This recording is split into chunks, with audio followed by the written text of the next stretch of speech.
मुख्यमंत्री देवेंद्र फडणवीसांच्या यवतमाळ दौऱ्यासंदर्भातली बातमी आहे। शनिवारी फडणवीस हे यवतमाळच्या दौऱ्यावर आहे। यवतमाळच्या समता मैदानामध्ये शासकीय कार्यक्रम होणार आहे। फडणवीसांच्या दौऱ्यावर आता चंद्रकांत खैरेंनी टीका केली। शेतकऱ्यांना प्रशासनाने साथ दिली नाही। मुख्यमंत्र्यांनी ओला दुष्काळ घोषित करून शेतकऱ्यांना मदत करावी अशी मागणी करण्यात आली। प्रशासनाने आणि मंत्रिमंडळाने ज्या ठिकाणी खूप अतिवृष्टी झाली तिथे मदत केली पाहिजे। तिथले त्यांचे मंत्री कोणी जातच नाही आणि अधिकारीसुद्धा इतके जात नाही। खूप पाऊस आहे, खूप पाऊस कसा जायचा असं म्हणतात ते। पण मी या ठिकाणी सांगेन की त्यांनी हे लक्ष दिलं पाहिजे।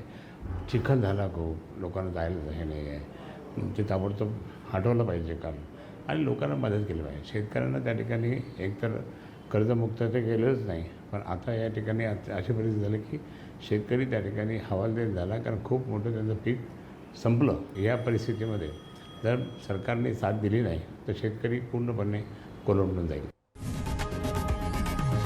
लोकशाही मराठी ऐका, पहा, जागरूक रहा।